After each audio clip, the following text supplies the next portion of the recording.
د پاکستان په پنجاب میشته لاهور ښار کې پر یوې بېوزلې میرمنې په داسې حال کې زړه بګنونکې تېرې شوې چې هغه له خپلو دوو ماشومانو سره د اورګاډي د راتلو په تمه د اورګاډي په تمځای کې ولاړه وه.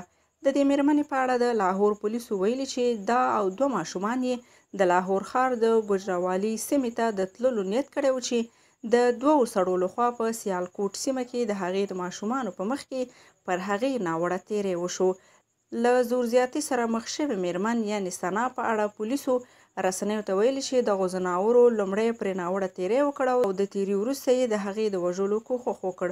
کله چې دا له ډېرو وهلو څخه وروسته بېهوښه شوه، هغوی داسې فکر وکړ چې ګوندې مړه شوې ده. د اغلې ثنا خور په خپله ټویټر پاڼه لیکلي چې دغو ناوړه تېري کوونکو یې خور سخته وهلې او ډبولې ده. د هغې په وینا چې اوس یې د سختو ټپونو له امله روغتون ته وړې.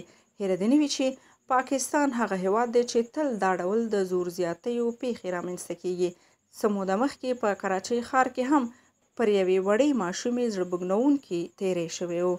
له تېري وروسته بیا دغه ماشومه په ډېر وحشیانه ډول د جنسي تېري کوونکو لخوا ووژل شوه. باید وویل شي چې د پاکستان تر کنټرول لاندې خیبر پښتونخوا کې هم پرون ورته پیښه رامنځته شوې.